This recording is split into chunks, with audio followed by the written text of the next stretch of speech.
और चलिए इसी के साथ अगली बड़ी खबर का रुख कर लेते हैं। तो बड़ी जानकारी आप तक पहुंचा रहे हैं इस वक्त की ये बड़ी और अहम खबर आप तक हम पहुंचा रहे हैं। जेल से रिहा होने के बाद आजम खान का बयान सामने आया है। तो आजम खान ने जेल से रिहा होने के बाद बयान दिया कि मैंने कभी किसी की जमीन को नहीं हड़पा। आजम खान ने इस बात को कहा, हमने जो जमीन ली उन सबके पैसे दिए। आजम खान ने इस बात को कहा और मेरा मिशन कभी सियासत नहीं था। आजम खान ने इस बात को भी कहा। सबसे पहले मुझ पर 8 केस दर्ज किए गए और मुझे कोरोना हुआ, मैं जिंदा बचा। आजम खान ने इस बात को कहा, 40 साल का मेरा सफर यह बेकार नहीं जाएगा।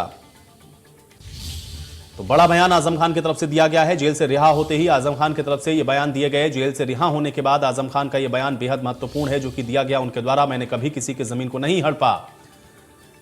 यह बड़ी बात आजम खान के द्वारा कही गई। हमने जो जमीन ली उसके पैसे भी हमने दिए हैं।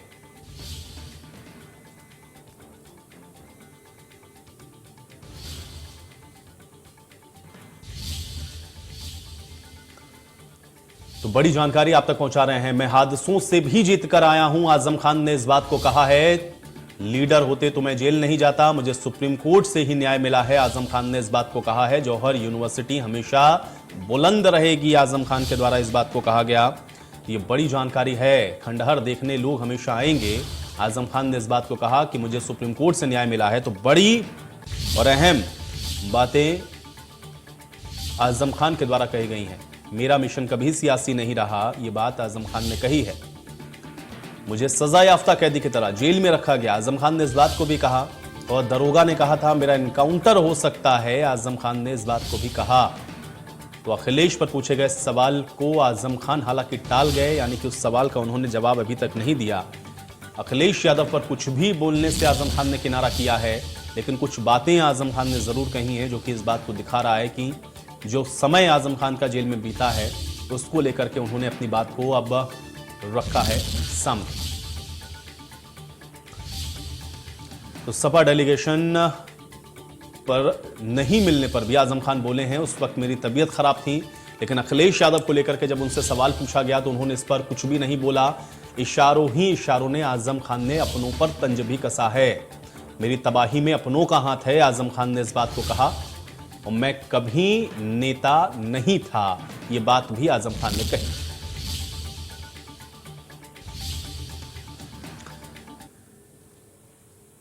तो आजम खान आज जेल से बाहर आए और जेल से बाहर आने के बाद उन्होंने लगातार मीडिया के साथ बातचीत करते हुए इन बड़ी बातों को कहा है। और आज क्या बड़ी बातें उनके द्वारा कही गई हैं इसको जान लेते हैं। हमारे साथ ओमपाल हमारे सहयोगी जुड़े हुए हैं। ओमपाल, आप आजम खान पहुंचे, आजम खान रामपुर पहुंचे और उसके बाद उनके द्वारा मीडिया से मुखातिब हुए, क्या कुछ उन्होंने आज बड़ी बातें कही हैं इसको जरा विस्तार पूर्वक बताएं। देखिए, आज जो बातें बड़ी बड़ी उन्होंने की हैं, लेकिन सबसे महत्वपूर्ण बात उन्होंने ये कही कि अखिलेश यादव जी को लेकर आप सवाल कर रहे हैं, तो मैं अभी कुछ नहीं बोल रहा हूँ। यूनिवर्सिटी थी, यूनिवर्सिटी है, यूनिवर्सिटी रहेगी। और अभी हाल में ही जो एक मुकदमा कायम हुआ था उसके अभिरक्षा वारंट देने के लिए जो यहाँ से एक सब इंस्पेक्टर गए थे, उनको लेकर वो बता रहे थे कि आप पर इतने सारे केसेस दर्ज हैं, आप पर तो कभी भी एनकाउंटर हो सकता है। मतलब तमाम सारे आरोप उन्होंने यहाँ पर प्रेस कॉन्फ्रेंस के दौरान मीडिया को बताए। और वो बातें भी बताई उन्होंने जब जेल में रहकर तमाम सारी यातनाएं सही। हालांकि पहले अब्दुल्ला आजम, उनकी पत्नी तंजीन फातिमा जी और अब आजम खान साहब जब मीडिया से मुखातिब हुए तब उन्होंने एक ही बात बताई, एक ही जैसा बर्ताव हुआ है। तो तमाम सारी चीजों को लेकर वो खुद ये बात बता रहे थे कि जब हम जेल में गए हमें एक कैद मुजरिम की तरह नहीं बल्कि एक सजाए याफ्ता कैदी की तरह रखा गया। और हमारे साथ जो बर्ताव हुआ है वो हम कभी भूल नहीं पाएंगे। और जो सुनेगा वो कांप उठेगा, वो थर्रा उठेगा हमारे साथ जो सब कुछ हुआ है। बहरहाल अब तमाम सारी चीजों को लेकर अखिलेश यादव, शिवपाल यादव और बड़े बड़े नेताओं पर भी उन्होंने ये बात कही कि अभी तुम जो मेरे लिए बिल्कुल। लेकिन ओमपाल थोड़ा सा ये बताएं, क्योंकि सपा और डेलीगेशन से मुलाकात क्यों नहीं की, इसको तो उन्होंने बताया कि उनकी तबीयत सही नहीं थी। लेकिन अखिलेश यादव को लेकर के जब डायरेक्ट सवाल पूछा गया तो उस सवाल का उन्होंने कोई सही जवाब नहीं दिया, या हम कह सकते हैं उसको एक तरीके से स्किप कर दिया उन्होंने। क्या कुछ कहा गया? चूंकि समाजवादी पार्टी को लेकर के बड़े सवाल थे कि आखिर समाजवादी पार्टी को लेकर के अभी आजम खान का रुख क्या है, क्योंकि अंदर खाने बहुत सारी बातें हम लोगों ने विगत दिनों देखी की, जिस पर खूब चर्चा हुई, क्या इसको कुछ स्पेसिफाई किया या इसको कुछ क्लियरली बताया आजम खान ने, या अपना दर्द बता रहे थे कि इतने दिनों वो जेल में रहे, इस दौरान क्या हुआ और जो कुछ हुआ उसको ही केवल बताते हुए वो नजर आए? ओमपाल, थोड़ा इसको अपडेट करें। देखिए, आजम खान है, वो कुछ भी बोलते हैं तो बहुत बार सोच कर बोलते हैं। वो खुद हमको बताते हैं कि हमने इस पार्टी को अपने लहू से सींचा है, अपने पसीने से सींचा है। तो वो अपनी एक बनाई हुई पार्टी को एकदम इस तरह से तो एकदम खत्म नहीं कर सकते, ना निकल सकते।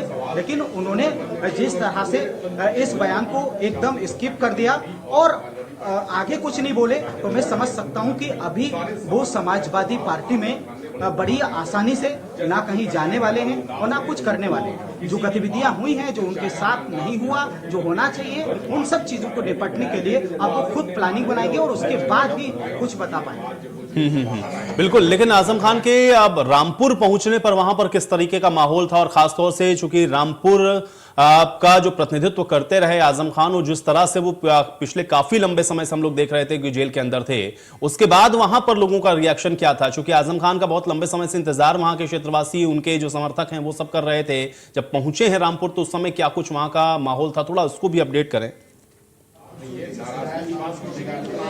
देखिए, पहले ये रियासत का शहर होता था, लेकिन अब सियासत में अगर देखा जाए तो सियासत में आजम खान एक बड़ा नाम है। वर्तमान में देखिए, उनके बेटे स्वाद टांडा से विधायक हैं, उनकी पत्नी तंजीन फातिमा यहाँ से नगर का उपचुनाव जीती थी और बड़े पदों पर वो रही हैं यहाँ पर। तो आप आज रामपुर में मैं कह सकता हूँ कि एक बड़ा रसूखदार परिवार है। और आपने देखा, जेल में बंद रहते हुए रामपुर की आवाम ने, रामपुर के लोगों ने, रामपुर के तहसील कस्बों के लोगों ने पहले तो उन्हें MP बनाया और फिर दोबारा से जब विधानसभा का चुनाव होता है तब आप सोचिए, बिना जनसभा किए, बिना अपना मैसेज कुछ दिए, बिना लोगों से मिले, लोगों ने मोदी के हक में वोट किया। तब जब हिंदुस्तान की राजधानी दिल्ली में भले केजरीवाल की सरकार है, लेकिन देश में मोदी की लहर और प्रदेश में योगी की लहर में यहाँ पर इनकी साइकिल को कोई हिला नहीं पाया। यहाँ पर कभी न मोदी का जादू चला, ना योगी का जादू चला। सरकारों में कई बार चुनाव हुए, हमने देखा, उपचुनाव हो, लोकसभा चुनाव हो या फिर विधानसभा चुनाव हो, तो जो जितने बिल्कुल, और कुल मिलाकर के इसीलिए आजम खान जब पहुंचे रामपुर तो वहां पर जो लोग थे, उनके जो समर्थक थे, वो भी काफी मात्रा में हम लोगों को दिख रहे थे। बहुत शुक्रिया ओमपाल फिलहाल इस बातचीत और जानकारी के लिए।